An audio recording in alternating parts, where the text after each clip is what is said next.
সবাইকে আরেকটিবার খ্রিস্টীয় শুভেচ্ছা জানাচ্ছি পিতা পুত্র পবিত্র আত্মার নামে। আসুন আমরা শাস্ত্র থেকে এক অংশ পাঠ করি।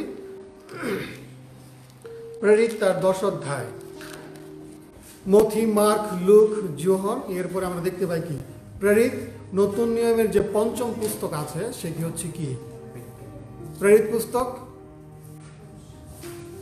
আজকে আমরা এখান থেকে 1 থেকে বিশেষ করে 16 পদ পর্যন্ত আজকে আমাদের আলোচনার বিষয়।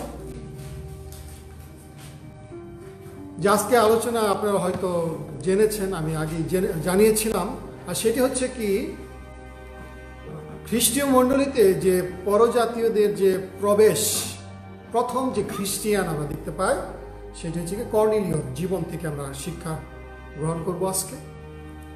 এবং নতুন নিয়মে আমরা দেখতে পাই যারা আমরা পরজাতীয় আছি, যারা পরজাতীয় কারা, যারা জিহুদি না তারাই পরজাতীয়, ঠিক আছে। যারা জিহুদি নয় ফিজিক্যালি তারা সবাই কি পরজাতীয়। তার মানে আমরা, আমাদের প্রথম যে প্রতিনিধি খ্রিস্টান হয়েছেন কে? Cornelius, শতপতি Cornelius. তার সম্পর্কে আজকে আমরা আলোচনা করব। এর মধ্যে দিয়ে দেখবো ঈশ্বর আজকেও আমরা কর্নেলিয়াসের সাথে আমরাও কি পেয়েছি? আশীর্বাদ পেয়েছি, ঈশ্বরের রাজ্যের প্রজা হয়েছি। কিন্তু তার চেয়ে ইম্পর্টেন্ট হচ্ছে যারা এখনো প্রজা হতে পারে নাই তাদেরও কনসিডার করতে হবে কি তারাও যেন কি পায়, সে ঈশ্বরের রাজ্যে কি পেতে পারে, জায়গা পেতে পারে। আসুন আমরা প্রার্থনা করি। প্রভু, তোমার বাক্য জীবন্ত কার্য সাধক, তোমার বাক্য আমাদেরকে কি করে প্রভু, আমরা প্রতিদিনই আমরা দেখতে পাচ্ছি আমাদের উৎসাহ দিচ্ছে, সান্ত্বনা দিচ্ছে, সমস্ত ভয় দূর করছে প্রভু। তোমার বাক্যের মধ্যে এত মাহাত্ম্য আমরা দেখতে পাই। যখন বাক্যের কাছে আসি প্রভু, তুমি আমাদের শক্তিশালী করো। যখন আমাদের কোনো আশা নেই, যেখানে কোনো ভালোবাসা নেই, প্রত্যাশা নেই, সেখানে আমরা সমস্ত উত্তর খুঁজে পাই তোমার বাক্যের কাছে। তোমার বাক্য জীবনের প্রতি প্রভু, বাক্য দিয়েছ প্রভু তোমার পবিত্র আত্মার মধ্য দিয়ে, কিন্তু এই বাক্য বিশ্লেষণ করার শক্তি প্রভু আমার নেই প্রভু, কিন্তু তুমি দান করো, দুর্বলকে সবল করো প্রভু। এই প্রার্থনা যিশু তোমার নামে চাই, আমেন। প্রথম পরজাতীয় যে খ্রিস্টান পৃথিবীর ইতিহাসে, মণ্ডলের ইতিহাসে, আর তিনি হচ্ছেন কি শতপতি কর্নেলিয়াস। আমরা প্রথম কয়েকটি পদ আমরা পাঠ করি, সেখানে লেখা আছে কৈশোরিয়াতে কর্নেলীয় নামে এক ব্যক্তি ছিলেন। তিনি ইতালীয় নামক সৈন্যদলের একজন শতপতি। তিনি ভক্ত ছিলেন, সমস্ত পরিবারের সহিত ঈশ্বরকে ভয় করতেন। তিনি লোকদিকে বিস্তর দান করিতেন এবং সর্বদা ঈশ্বরের কাছে প্রার্থনা করিতেন। এটি হচ্ছে কি কর্নেলীয়র প্রাথমিক পরিচয় আমরা দেখতে পাই। আমাদের এই কর্নেলীয়র জীবন সম্পর্কে জানার পূর্বে প্রথমে আমাদের এই প্রেরিত পুস্তকের পটভূমিকা জানা একান্ত প্রয়োজন। আমরা যদি দেখি নতুন নিয়মের প্রথম পুস্তক কি? মথি। পরে ক্রমান্বয়ে আমরা দেখতে পাই 4টি সুসমাচারের কথা আমরা জানি, মথি, মার্ক, লুক, যোহন। প্রভু যিশু যখন তিনি স্বর্গে চলে যাবেন সেই মুহূর্তে তার শিষ্যদের কি বলেছিলেন? তোমরা সমস্ত পৃথিবীতে যাও। কি করো? যাও, খাও না। কি বলছেন? যাও, যাও।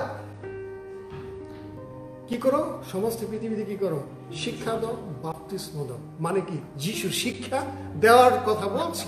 যিশু শিক্ষা কোথায় আছে? প্রাইমারি রিসোর্স কোথায়? প্রথম 4টা সুসমাচারে আমরা যিশুর কি পাই? শিক্ষা পাই। যিশু যখন বললেন কোথায় যাও? সমস্ত পৃথিবীতে যাও।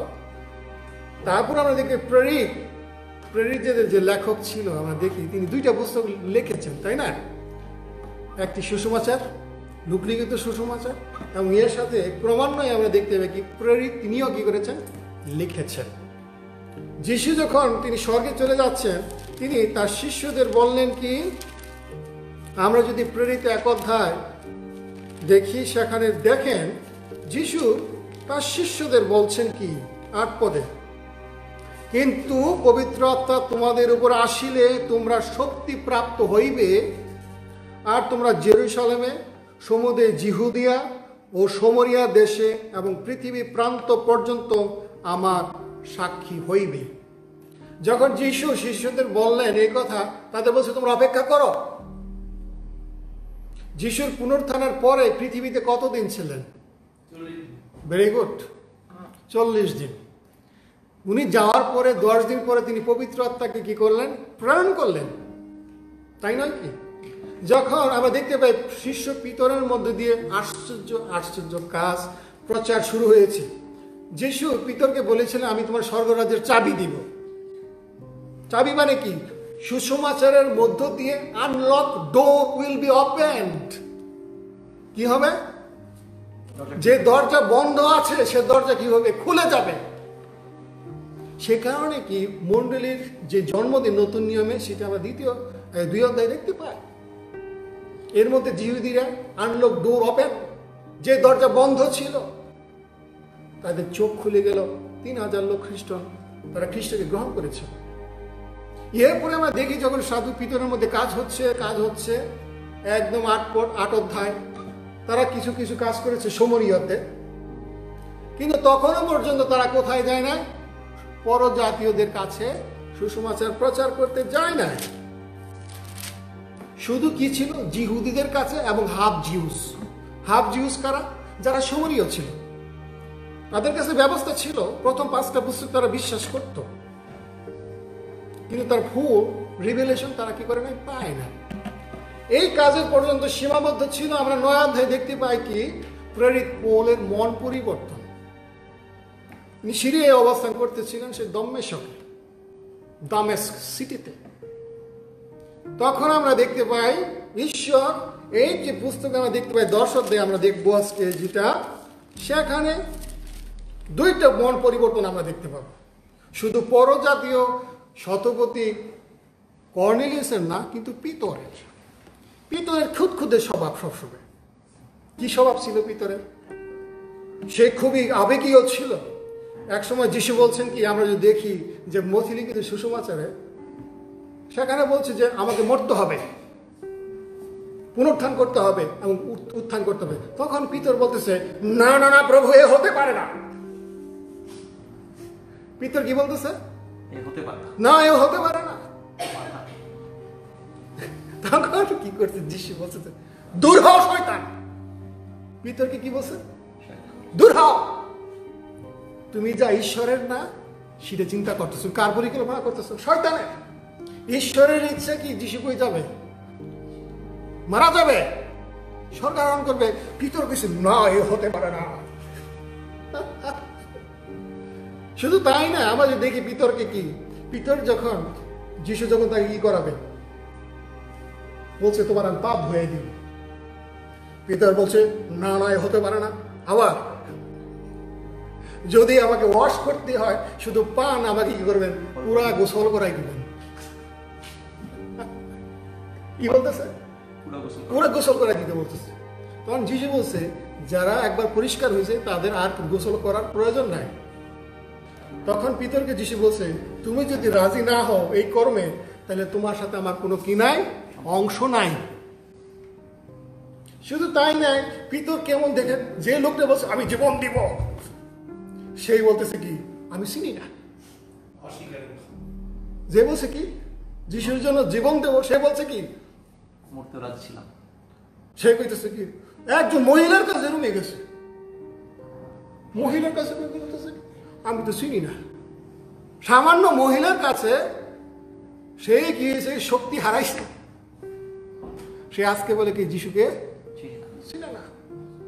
তো সেজন্য পিতরকে সংশোধন করার জন্য পিতরকে আবার পুনরায় যে বাণী দেওয়া হয়েছে, শুধু জিহুদিয়া সমরিয়ায় বসে রয়েছে। সে যিশু প্রতিজ্ঞা করছে কি কোথায় কাজ করতে হবে?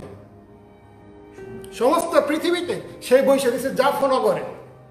জিহুদিদের নিয়ে খুশি, এই 3000-5000 যারা খ্রিস্ট ভক্ত হয়েছে তাদের নিয়ে খুশি। আর তখন আমরা দেখতে পাই কি কৈশোরিয়া সেই লোক আমরা দেখতে পাই, সেখানে তিনি কি করলেন? তাদেরকে সেই ঘটনা আমরা আজকে দেখতেছি যে প্রথম যে প্রজাতীয় খ্রিস্টান কে ছিল? কর্নেলিয়াসের সম্পর্কে আমরা দেখি যে কৈশোরিয়া কোথায়? বাইবেলে 2টা কৈশোরিয়া আছে। কয়টা? 2টা। একটা হচ্ছে ভূমধ্য সাগরের তীরে, যেটা ছিল যিশুর সময়ে প্যালেস্টাইনের রোমানদের হেডকোয়ার্টার। কার নাম অনুসারে কৈশোরিয়া? আর সেই সময় কি আমরা দেখতে পাই যিশুর জন্মের আগে যে হেরোদ, বিশেষ করে সেই সময় সম্রাট ছিল কি আগস্ত কৈশোর। যিশুর সময় আগস্ত কৈশোরের নাম অনুসারেই সেই জায়গার নাম কি হইল? কৈশোরিয়া। এবং হেরোদকে এই সিটি তাকে গিফট হিসেবে দেওয়া হয়েছে। আর সেই কারণে সেই সিটির মধ্যে আমরা দেখতে পাই কি যথেষ্ট পরিমাণ রোমানদের সমস্ত কন্ট্রোল ছিল এবং রোমানদের অধীনে সেই সিটি বানাইছে। আপনারা যদি কলকাতায় যান তাহলে দেখতে পাবেন ব্রিটিশদের ছোঁয়া আছে। ঢাকার পুরান ঢাকায় যান, সেখানে ব্রিটিশদের কি আছে? ছোঁয়া আছে। স্থাপত্যগুলো আমরা দেখতে পাই কি ব্রিটিশদের আলোকে। আপনি যদি যান আজকে কৈশোরিয়াতে, সেখানে ধ্বংসাবশেষ এখনো আছে, দেখতে পারবেন যে রোমানদের সেই কথা। সেই জন্য কি আমরা আজকে এই এখান থেকে 2টা বিষয় দেখব, 2টা দৃশ্য দেখব। আমরা শুধু আজকে যদি আমরা পড়তাম তাহলে 7টা দৃশ্য আছে এখানে। প্রথম দৃশ্য আমরা দেখব 10 থেকে 1 থেকে 10 অধ্যায় 1 থেকে 8 পদে এক দৃশ্য, সেখানে লেখা আছে কর্নেলিয়ার দর্শন। দ্বিতীয় দৃশ্য আছে পিতরের দর্শন। এই 2টা দৃশ্য নিয়ে আজকে আমরা সীমাবদ্ধ থাকব। আমাদের মনে রাখতে হবে যে ঈশ্বরের ইচ্ছা প্রতিটি মানুষ যেন কি করে ঈশ্বরকে জানতে পারে। ঈশ্বরের ইচ্ছা পরজাতীয়রা যেন কি যীশু খ্রিস্টকে জানতে পারে। সেই কারণে কি আপনার পাশে মাংস খায়, মানুষের মাংস খায়, ক্যানিভেলিজম। তার কাছে মনে হইতেছে মানুষের মাংস খাওয়া তার জন্য ভালো, ইটস ওকে। তা কি আমার বলতে হবে না এটা রং? সেই জন্য কি আপনি যা ইচ্ছে তা করবেন, বাইবেল সেটা বলে না। বাইবেল কি কর?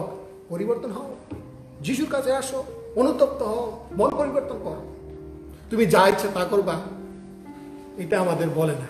বরং বলছে কি খ্রিস্টকে কি করতে হবে? শিক্ষা দিতে হবে। আমরা আজকে লক্ষ্য করতেছি ঈশ্বরের ইচ্ছা কি সমস্ত মানুষ যেন কি করে জানতে পারে। গালাতীয় 3 অধ্যায় 28 পদে কথা বলছে, যিহুদি কি গ্রিক আর হইতে পারে না, দাস কি স্বাধীন আর হইতে পারে না, নর আর নারী আর হইতে পারে না, কিন্তু খ্রিস্ট যিশুতে তোমরা সকলেই এক। ভিতরের মধ্যে সে ভাব ছিল কি আমি যিহুদি, আমি সাব্বাত ল জানি, আমি ওল্ড টেস্টামেন্ট ল জানি, আমি জানি পুরাতন নিয়মের খাবার কিভাবে খাইতে হয়। এইসব বিষয় নিয়ে তার মধ্যে কি ছিল? ক্রেডিট ছিল। আমি পরজাতির মতো কি নয়, পাপী নয়, তাদের সাথে বসবো না, তাদের সাথে খাবো না। কিন্তু এটা নতুন নিয়মের শিক্ষা না। পিতরকে আবারও মন পরিবর্তন করার জন্য ঈশ্বর কি করলেন? এই ঘটনার ব্যবস্থা করলেন। সেই জন্য কি প্রথমেই আমরা দেখি প্রথম দর্শনের কথা। প্রথম দর্শন আমরা দেখব কি কর্নেলিয়ার প্রথম দর্শন। আমরা পূর্বেই দেখেছি যে এই কৈশোরিয়াতে, যেটা ভূমধ্য সাগরের তীরে, আর একটা কৈশোরিয়া ছিল যেখানে যিশুর কি হয়েছে? স্বরূপান্তরিত হয়েছিলেন। সেটা গালিলের কাছে হরমোন পাহাড়, যেখানে যিশু কি হয়েছিল? মন পরিবর্তন। গালিল প্রদেশে একদিকে কৈশোরিয়া, আর একদিকে ভূমধ্য সাগরের যেখানে ঘটনা ঘটতেছে। লক্ষ্য করে দেখেন কৈশোরিয়াতে কর্নেলিয় নামে একজন ব্যক্তি ছিলেন, তিনি ইতালীয় নামক সৈন্যদের একজন শতপতি ছিল। আপনি যদি রোমান সাম্রাজ্যের সেনাদের সিস্টেম দেখেন তাহলে দেখতে পারবেন কি প্রত্যেকটা প্রথম যে সর্বোচ্চ স্তর সেটি 6000 থাকতে হবে সেনা। যেমন বাংলাদেশে ব্রিগেডিয়ার। দ্বিতীয় স্তরে থাকতে হবে 600 জন, তৃতীয় স্তরে থাকবে 100 জন, যে শতপতি বা সেঞ্চুরিয়ান। প্রত্যেকটা 600 যে সেনাপতি সেনা ছিল তাদের 10 ভাগে বিভক্ত ছিল। এই শতপতি তার আন্ডারে ছিল 100 সৈন্য। যারা এই শতপতি হইতে হতো তাদের যোগ্যতা ছিল কি? তাদের অবশ্যই শক্তিশালী ক্যারেক্টার হতে হবে, স্টাডি ক্যারেক্টার। তাদেরকে এভাবে ট্রেন আপ করা হইতো যে কোনো বিপদে তারা কি করতে পারে? শান্ত থাকতে পারে, হুটহাট তার অস্ত্র চালাবে না।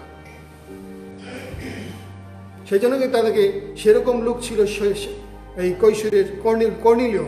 বাইবেলে আমরা আরো 2 জনের শতপতির নাম পাই। একজনের নাম পাই কোথায়? কফরনাহুমে শতপতির কথা। যে শতপতি তার কর্মের জন্য এসেছিল, কি করার জন্য? যিশুর কাছে নিবেদন করতে। শুধু আপনি বলেন, তাহলে আমার কর্মচারী কি হয়ে যাবে? সুস্থ হয়ে যাবে। আর যিশু সেই শতপতি সম্পর্কে বলেছিলেন, এরকম বিশ্বাস আমি ইসরায়েলের মধ্যে দেখতে পাই নাই। দ্বিতীয় শতপতির কথা আমরা দেখতে পাই, যিশুর কাছে যে শতপতি এসেছিল তিনি বলেছিলেন, এই লোকটা সত্যি কি ধার্মিক, নির্দোষ। তৃতীয় যে শতপতির কথা দেখতে পাই, কর্নেলিয়। আর তিনি আমরা দেখতে পাই এখানে তিনি ছিলেন কেমন লোক? প্রথমত লক্ষ্য করে দেন, তিনি ভক্ত ছিলেন, সমস্ত পরিবার সহিত ঈশ্বরকে ভয় করিতেন, তিনি লোকদিকে বিস্তর দান করিতেন, সর্বদা ঈশ্বরের কাছে প্রার্থনা করিতেন। তিনি কি করতেন? ঈশ্বরকে ভয় করিতেন, গড ফিয়ার। তিনি যিহুদি হয় নাই তখনও পর্যন্ত। তিন ধরনের পরজাতীয় ছিল। নাম্বার 1 যারা কিছুই বিশ্বাস করতো না। নাম্বার 2 যারা কি করতো? যিহুদি ছিল, তারা সমাজগৃহে আসতে পারত কিন্তু কুরবানি দিতে পারতো না তারা। তৃতীয়ত যারা পরজাতীয় খ্রিস্টান হইতো বা জিউস হয়েছে, এরকম তারা কি ছিল? তাদেরকে তচ্ছেদ করানো হতো।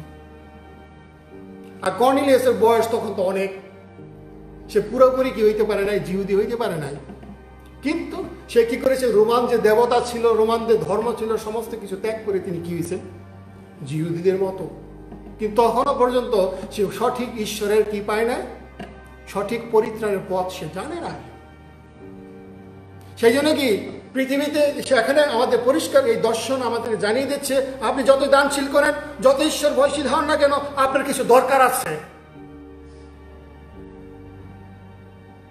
এই পৃথিবীতে অনেক রিলিজিয়াস লোক আছে, তাদের কি দরকার?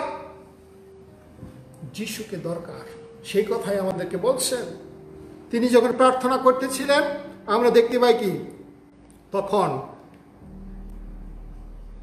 3 পদে লেখা যায়, দিন বেলা অনুমান নবম ঘটিকায়, অর্থাৎ বিকাল 3টার সময় যিহুদিরা 3বার প্রার্থনা করত। এটা হচ্ছে যিহুদের প্রার্থনার স্টাইল। আমরা দানিয়েলের জীবনে দেখেছি 3বার প্রার্থনা করতে। যিহুদিরা কয়বার প্রার্থনা করত? 3বার। সেই আমরা দেখতে পাই তিনি প্রার্থনা করতেছিলেন, দর্শন যুগে স্পষ্ট দেখলেন। নবম ঘটিকা মানে কি? তাদের ঘটিকার সময় শুরু হয় সকাল 6টায়। ঘটিকা মানে কি? সকাল 6টা, মানে 1 ঘটিকা। তার মানে এখানে আমরা দেখতে পাই 9 ঘটিকা মানে কয় ঘটিকা? 3টা। 3টার সময় তিনি কি করতেছিলেন? প্রার্থনা করতেছিলেন। তখন ঈশ্বরের এক দূত তার নিকটে ভিতরে এসে কইলেন, কর্নেলিয়। তখন তিনি তার প্রতি একদৃষ্টে চায় ভীত হইয়া কইলেন, প্রভু কি চান? তখন তিনি বললেন, তোমার প্রার্থনা, তোমার দান সকল স্মরণীয় রূপে ঊর্ধ্বে ঈশ্বরের কাছে উপস্থিত হইয়াছে। যে লোক শক্তিশালী, মেজর জেনারেল, তিনি কি বলতেছে? ভয়ে কাবু হয়ে গেছে। একজন কি শতপতি ভয় পায়? সেঞ্চুরিয়ান সে ভয় পেয়ে গেছে। স্বর্গদূতের দেখি বলতেছে কি চাও? তখন আমাদের মনে রাখতে হবে, স্বর্গদূত আইসা কি বলে নাই, তোমাকে সুসমাচারে বিশ্বাস করতে হবে, তুমি যদি পরিত্রাণ প্রার্থী দাও যিশু বিশ্বাস করতে হবে, এ কথা বলছে? কেন স্বর্গদূত বলে নাই? কারণটা হচ্ছে কি, স্বর্গদূতরে সুসমাচার প্রচার করার দায়িত্ব দেওয়া হয় নাই। এই দায়িত্ব কাদের দেওয়া হয়েছে? মানুষকে। যিশু শ্রেষ্ঠদের দায়িত্ব দেওয়া হয়েছে। আমরা সেই সময় দেখতে পাই কি, নূহ 120 বছর তিনি সুসমাচার প্রচার করেছিলেন, ধার্মিকতার প্রচারক ছিলেন তিনি। কত বছর প্রচার করছে? 120 বছর। একজনও মন পরিবর্তন করে নাই, তার পরিবার ছাড়া। সেই জন্য কি ঈশ্বর মানুষকে প্রচারের জন্য স্বর্গদূত বাহিনী প্রেরণ করেন নাই? কাদের রাখছে? মানুষ। সে কি বললেন? আর এখন তুমি যাবতীয় লোক পাঠাইয়া সিমন, যাকে পিতর বলে, তাকে ডাকাই আনো। সে সিমন নামে একজন চর্মকারের বাড়িতে অবস্থিত করিতেছে, তার গৃহ সমুদ্রের ধারে। তখন অবস্থান করতেছিল, সেখান থেকে কৈশোরিয়া থেকে জাফর দূরত্ব ছিল 30 মাইল উত্তরে। সেখানে কিন্তু দেখেন, লক্ষ্য করে দেখেন, পিতর এসে 30 মাইল দূরে সেখানে অবস্থান করতেছিল ফিলিপ নামে এক বড় প্রচারক। ঈশ্বর তাকে বলে নাই তুমি গিয়ে প্রচার করো। আপনারা যদি দেখেন প্রেরিত 8 অধ্যায় 39 পদে লক্ষ্য করে দেখেন, সেখানে একজন বড় প্রচারক রয়ে গেছে, ঈশ্বর তারা দায়িত্ব দেয় নাই। ফিলিপিও 8 অধ্যায় 39 পদে এই কথা বলছে, কিন্তু ফিলিপকে অস্তুতি দেখিতে পাওয়া গেল, আর তিনি নগরে নগরে ভ্রমণ করিয়া সুসমাচার প্রচার করিতে করিতে শেষে কৈশোরিয়াতে উপস্থিত হইলেন। যেখানে একজন প্রচারক ছিল, একজন ফিলিপ, তাকে দায়িত্ব দেয় নাই। কাকে দায়িত্ব দেওয়া হচ্ছে? পিতরকে। পিতরের যে স্বভাব, জিহুদি ভাব, সেটা যেন কি হয়? পরিবর্তন হয়। তার যে লিগ্যালিজম, সেখান থেকে বেরিয়ে আসতে পারে। কারণ জিহুদিরা চিন্তা করতো কি, আমি সাব্বাত ল পালন করি, আমি সমস্ত পৃথিবী থেকে আলাদা, আমি শুয়োরের মাংস খাই না, আমি চিংড়ি মাছ খাই না। পরজাতিরা কি খায়? এদের সাথে বসা ওঠা তো দূরের কথা। এবং তারা যদি কোনো পরজাতীয় যদি দুধ দোয়াইতো, সেই দুধ খাওয়া হারাম ছিল। এত স্ট্রিক্ট তাদের যে ফুড ল। আপনি যদি এরকম গোয়ালা পরজাতীয় আপনি দুধ দোয়াইছেন, সেই দুধ একজন জিহুদি কি করবেন না? খাইবে না। কিন্তু পিতরকে দায়িত্ব দেওয়া হইল, যেখানে একজন বড় প্রচারক ছিল ফিলিপ, তাকে দায়িত্ব দেওয়া হয় না। আর তখন আমরা দেখতে পাই 30 মাইল দূরে কৈশোরিয়া থেকে জাফতে লোক পাঠাইয়া কোথায় অবস্থান করেছিল পিতর? এক মুসির বাড়িতে অবস্থান করতেছিল। কার বাড়ি? মুসি। আপনারা জানেন এই 2000 বছর আগে টেনারি কাজকর্ম করতে হইলে কোথায় করতে হবে? লবণাক্ত পানি দরকার। চামড়া ক্লিন করার জন্য কি দরকার? হ্যাঁ, লবণ পানি দরকার। সেই কারণে এখানে কিন্তু যে লেখক পরিষ্কার করে বলছেন, এখানে কি বলছে? তার বাড়ি কোথায় ছিল? তাহার গৃহ সমুদ্রের ধারে। যে মুসি, তাকে কোথায় থাকতে হবে সেই সময়? সমুদ্রের কাছে থাকবো, কারণ সে চামড়া নিয়ে কাজ করে, পশুর চামড়া। মানে আশ্চর্য বিষয়, আপনি লক্ষ্য করে দেখেন পুরাতন নিয়মে ল ছিল কি, কোনো মৃত জিনিস জিহুদিরা যদি টাচ করে, সে সাথে সাথে কি হয়ে যায়? নাপাক, অসুচি হয়ে যায়। পিতরে কি করতেছিল সে বাড়িতে? এক মুসির বাড়িতে অবস্থান করতেছিল। 7 পদে বলছে, কর্নেলিয়র সহিত যে দূত কথা কইলেন, তিনি চলে গিয়ে পর কর্নেলিয় বাটি চারাতে বলেন 2 জনকে, যারা সর্বদা সেবা করিত, তাদের একজন ভক্ত সেনাকে ডাকিলেন, আর তাদিকে সকাল কথা জাফতে পাঠায় দিলেন। তাহলে আমরা দেখলাম কি? প্রথমত কর্নেলিয়ের দর্শন দেখলাম। দর্শনে আমরা কি দেখলাম? যে আপনি ঈশ্বর যাকে, যেই মানুষ ঈশ্বরকে খুঁজে, সে কি করে? পায়। যেই মানুষ ঈশ্বরকে খুঁজবে, সে কি করবে? পাবে। 29 পদ, জিরমি 29 অধ্যায় দেখেন, যদি ভক্তির সহিত কেউ খোঁজে ঈশ্বরকে, ঈশ্বর তার কাছে আসে, সে যেই হোক না কেন। সেই লাইট আমরা দেখতে পাই জিরমিয় তার 29 অধ্যায় 13 পদে লেখা আছে, আর তোমরা আমার অন্বেষণ করে আমাকে পাইবে, কারণ তোমরা সর্বান্তকরণে আমার অন্বেষণ করিবে। কেউ যদি খুঁজে, সে পৃথিবী যেখানে থাকুক না কেন, ঈশ্বর তাকে কি করবে? ব্যবস্থা করবে। যিশু বলছে, যাচনা করো, তোমাদেরকে দেওয়া যায়। এই কর্নেলিয়, যিনি কি করেছিলেন? রোমান দেবতা যারা ছিল ওদেরকে ত্যাগ করে সে কি করতেছিল? কৈশোরিয়াতে নিজেকে ধ্যানে, ঈশ্বরের ধ্যানে নিজেকে ব্যস্ত রেখেছেন। ঈশ্বর আমরা দেখতে পাই তার কাছে প্রকাশ করেছেন। সেই সময় হাজার হাজার রোমীয় ছিল, তাদের কাছে ঈশ্বর পাঠান নাই পিতরকে, সেখানে আমরা দেখতে পাই। দ্বিতীয়ত আমরা দেখব কি? দ্বিতীয় দৃশ্য আসে যে কি, আমরা পিতরের যে দর্শনের কথা আমরা দেখব কিছু সময়। আমরা যদি লক্ষ্য করি 9 পদ থেকে, সেখানে লাগে পরদিন তারা পথে যাইতে যাইতে যখন নগরের নিকট উপস্থিত হইল, তখন পিতর অনুমান 6 ঘটিকার সময় প্রার্থনা করিবার নিমিত্ত ছাদের উপরে উঠিলেন। কটার সময়? 12টার সময়, দুপুর 12টা। তখন কি সবার কি পেট কি করে? সো সো করে, হ্যাঁ,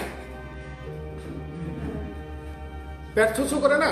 তখন তিনি ক্ষুধিতে হইলে তা আহার করিবার ইচ্ছে হইল, কিন্তু লোকেরা খাদ্য প্রস্তুত করিতেছে। এমন সময় তিনি অভিভূত হইয়া পড়িলেন।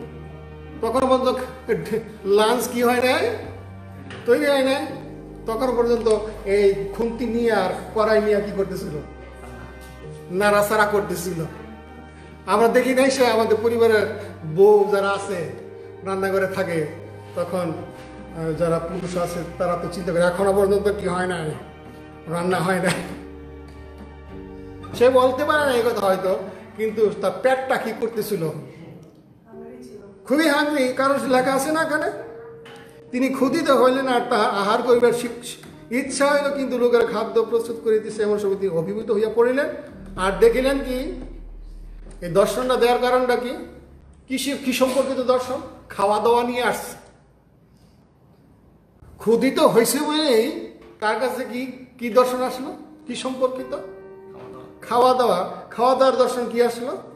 দেখেন 11 পদ, আর দেখেন আকাশ খুলিয়া গিয়েছে, একখানি বড় চাঁদের মতো কোনো পাত্র নামিয়া আসিতে, তাহার চারিকোণে ধরিয়া পৃথিবী নামাই দেওয়া হইয়াছে। আর তাহার মধ্যে পৃথিবীর সর্বকার চতুষ্পদ সরীসৃপ আকাশের পক্ষী আছে। সরীসৃপ বলতে কি?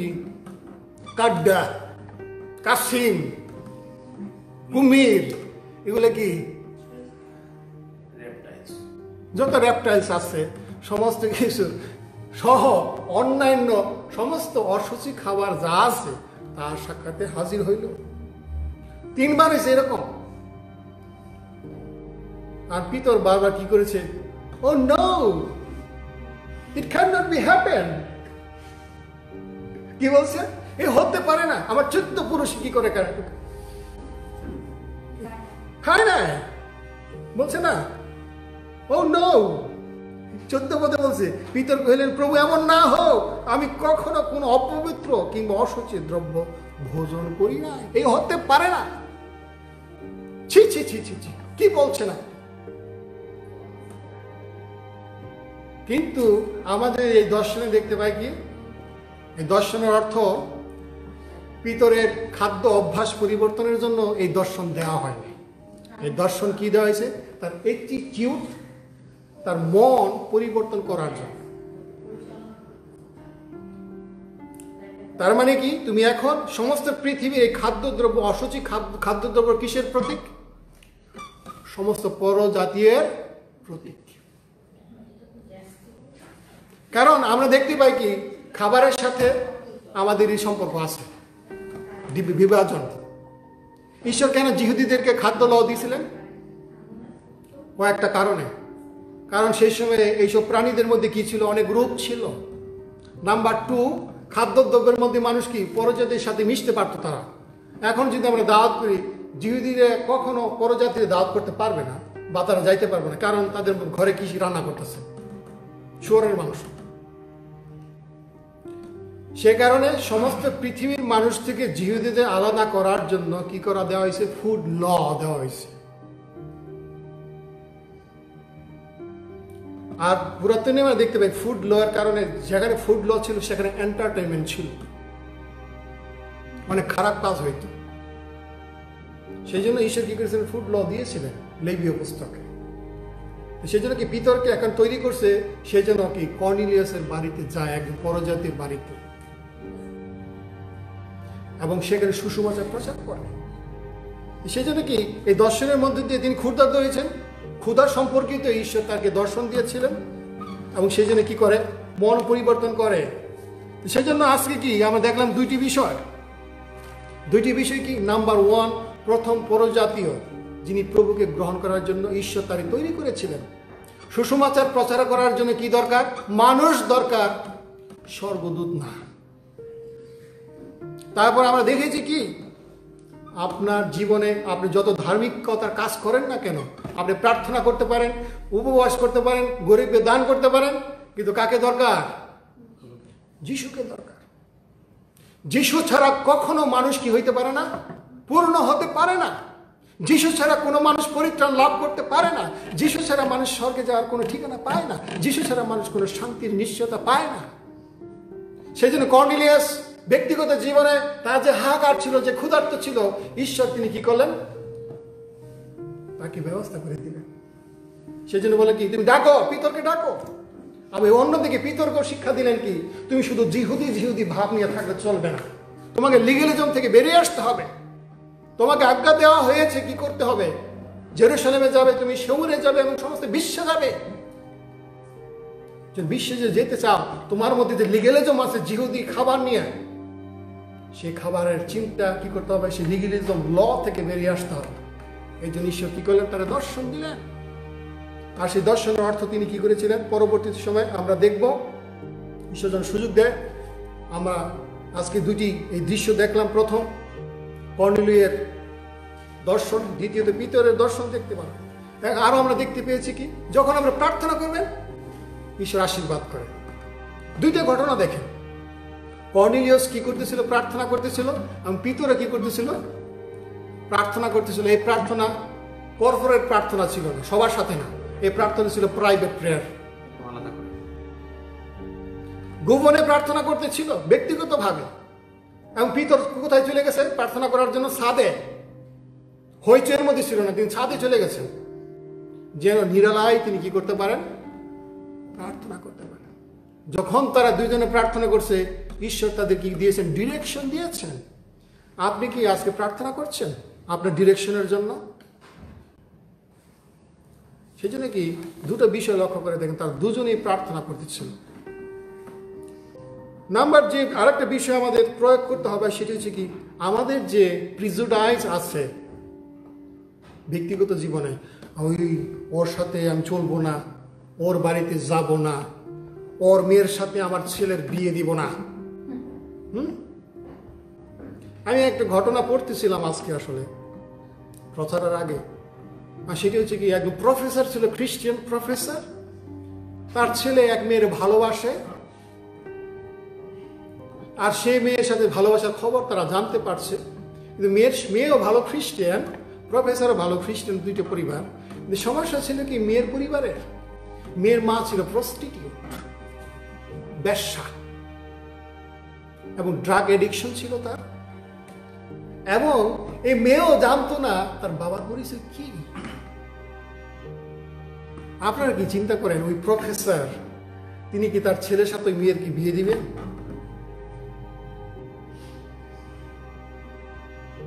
আমরা কি করবো? এখানে বিরাট এক প্রিজুডাইস পার্থক্য করবো। এরকম পরিবেশ, এরকম বংশহীন, যার বাবা মার কোনো কি নাই, পরিচয় নাই, আমি একজন প্রফেসর, আমি কি বিয়ে দিতে পারবো? এরকম প্রিজুডাইস আমরা দেখতে পাচ্ছি খ্রিস্টানদের মধ্যে। সাদা কালো লড়াই, বস কর্মচারীর লড়াই, পরিবারের লড়াই। ভিতরের এই প্রিজুডাইস ছিল, আমি পরজাতিদের ঘরে আমি যেতে পারবো না। এই দুইটি দর্শনের মধ্যে দিয়ে আমরা দেখতে পেলাম কি, ঈশ্বর পিতর কি করলেন? তারা বাধ্য ছিলেন। কর্নেলিয়াসও বাধ্য ছিলেন, পিতরে কি করেছেন? বাধ্য ছিলেন। পিতর কি? পিতরের বাবার নাম কি? জোনা। একই জায়গায় জাফতে আমরা যদি দেখি, আরো কয়েক শত বছর পূর্বে আর এক জোনা ছিল, যে জোনা ঈশ্বরের অবাধ্য হয়ে জাফত থেকে জাহাজে উঠে সে তোর শীষে পলায়ন করতেছিল। আজকে আমরা দেখলাম আর এক জোনার ছেলে ঈশ্বরের বাধ্য হয়ে সুসমাচার প্রচার করার জন্য কর্নেলিয়ের বাড়িতে গেছে। তার মধ্যে যে প্রিজুডাইজ ছিল সেটা ধ্বংস হয়েছে। সেজন্য আজকে কি দুটি বিষয়, দুটি দর্শন থেকে আমরা কি দেখলাম? আপনার জীবনে আপনি যতই সৎ কাজ করুন, যতই ভালো জীবনযাপন করার জন্য চেষ্টা করুন, আপনাকে কাকে দরকার? আজকে যিশুকে দরকার। আপনার নিজস্ব ধার্মিকতা দিয়ে ঈশ্বরের সাথে সম্পর্ক করা সম্ভব না, যিশুকে দরকার। নাম্বার 2 আমরা দেখেছি কি প্রার্থনা, ব্যক্তিগত প্রার্থনা প্রয়োজন কর্পোরেট ওয়ার্শিপের সাথে। পিতরও প্রার্থনা করতেছিল ছাদে গিয়ে। আপনি কি ব্যক্তিগতভাবে আপনার পরিবারের কোলাহল থেকে একটু দূরে যান, একটু কিচেন থেকে একটু দূরে যান, দরকার পড়লে জঙ্গলে যান, একান্তে প্রভুর সাথে সময় কাটান। এবং নাম্বার 3, আমাদের যে ব্যক্তিগত জীবনে যে প্রিজুডাইস আছে, সম্পর্কের যে বাধা আছে, যে বাধা বিপত্তি প্রভু যিশু তার রক্তের মধ্য দিয়ে কি করেছেন, ভেঙে দিয়েছেন। কেন আজকে আমরা ভেঙে দিইনি? তাহলে আমাদের যে বাধা বিপত্তিগুলো আছে, এই বাধা বিপত্তির সুযোগ নিচ্ছে অন্য ধর্মের লোক। আজকে আমাদের কি করতে হবে? একটি পবিত্র বাইবেলের পথ করে আজকে আমরা শেষ করব। আর সেটি হচ্ছে ইফিসীয় তার 2 অধ্যায়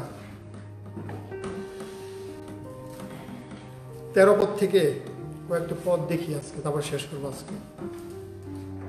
সেখানে লেখা আছে ইফিসীয় তার 2 অধ্যায় 13 পদে, কিন্তু এখন খ্রিস্ট যিশুতে পূর্বে দূরবর্তী ছিলে যে তোমরা খ্রিস্টের রক্ত দ্বারা নিকটবর্তী হইয়াছ। কি দ্বারা? নিজের ধার্মিকতা দ্বারা নয়, নিজের প্রার্থনা দিয়ে নয়, কি দিয়ে? যিশুর রক্ত দিয়ে। কেননা তিনি আমাদের সন্ধি। সন্ধি কখন হয়? যখন 2 পক্ষ থাকে। যিশু কি করলেন? পরে দেখেন, তিনি উভয়কে এক করিয়াছেন, মধ্যবর্তী বিচ্ছেদের দেয়াল ভাঙ্গিয়া ফেলিয়াছেন, শত্রুতাকে বিধিবদ্ধ আজ্ঞাকলাপরূপ ব্যবস্থাকে, কি ব্যবস্থা ছিল? খাবারের ল ছিল, খাবারের কারণে সেপারেট ছিল সমস্ত পৃথিবী থেকে, জীবিতদের আলাদা। যিশু কি করলেন? নিজ মাংসের লুপ্ত করিয়াছেন, যেন উভয়কে আপনাতে একই নতুন মনুষ্যরূপে সৃষ্টি করেন। এই জন্য জিহুদি অজিহুদি এক, কিসের মধ্য দিয়ে? যিশুর রক্তের মধ্য দিয়ে। এখন আর কর্নেলিয়াসের অজিহুদি পরিচিতীয় আর পিতর জিহুদি তারা একসাথে কি করতে পারে? এক টেবিলে আসতে পারে, এক টেবিলে খাইতে পারে। কিসের কারণে সম্ভব হয়েছে? যিশুর রক্তের কারণে। তারপরে বলছি কি, ক্রুশে শত্রুতাকে বধকরণ পূর্বক সেই ক্রুশ দ্বারা এক দেহে ঈশ্বরের সহিত উভয় পক্ষের কি করে দিলেন? মিলন করিয়া দেন। আর তিনি আসিয়া দূরবর্তী যে তোমরা, কর্নেলিয় এক সময় দূরে ছিল, ঈশ্বরের আজ্ঞা থেকে, ব্যবস্থা থেকে, নিয়ম থেকে তোমাদের কাছে সন্ধির নিকটবর্তী কাছেও সন্ধির সুসমাচার জানাইয়াছেন। কেননা তাহারই দ্বারা আমরা উভয় পক্ষের লোক এক আত্মায় পিতার নিকট উপস্থিত হইবার ক্ষমতা পাইয়াছি। সেই জন্য আজকে পিতরের সাথে যে কর্নেলিয়র যে দূরত্ব, সেটা দূর হয়েছে কি দিয়ে? যিশুর রক্ত দিয়ে। এবং আজকে যারা এখনো পর্যন্ত প্রভুর এই কর্নেলিয়র মতো যারা আছে, যারা প্রভুকে জানে না, তাদেরকে কি করতে হবে? আজকে আসতে হবে। আপনি যদি নিজস্ব ধর্মকর্ম করেন, প্রার্থনা করেন, উপবাস করেন, ভালো কথা, কিন্তু আপনাকে কোথায় আসতে হবে? যিশুর কাছে আসতে হবে। যিশু ছাড়া জীবন কি? অসম্পূর্ণ। যিশু ছাড়া জীবন কি? কোনো মানে নেই। সেজন্য আসুন, এই বাক্যের আলোকে আজকে আমরা দেখেছি প্রেরিত 10 অধ্যায় 1 থেকে 16 পদের আলোকে, সেটি কি? প্রথম খ্রিস্টান, পরজাতীয় খ্রিস্টান কে ছিল? শতপতি কর্নেলিয়াস। তারই আমরা কি? উত্তরসূরি। সে খ্রিস্টান হয়েছে বলেই আমরা দেখেন আমাদের আগের বংশধর লক্ষ্য করে দেখেন, তারা হয়তো হিন্দু ছিল, তারা হয়তো বুদ্ধিস্ট ছিল, তারা হয়তো মুসি ছিল, হয়তো বা ডোম ছিল, কিন্তু যখন খ্রিস্টের কাছে আমরা সবাই আসলাম, সবাই কি হয়ে গেছি? এক। এখন আর আমাদের মধ্যে কি নাই? পার্থক্য নাই। আসুন আমরা এই শিক্ষার আলোকে সমস্ত প্রিজুডাইস ধ্বংস করে দিয়ে একজন আরেকজনকে ভালোবেসে সবাইকে কি করি? ঘরে নিয়ে আসি। এখন আর বাধা নাই। একই টেবিলে আমরা কি করতে পারি? খাইতে পারি। ঈশ্বরের বাক্যের মধ্যে দিয়ে সবাইকে আশীর্বাদ করুন।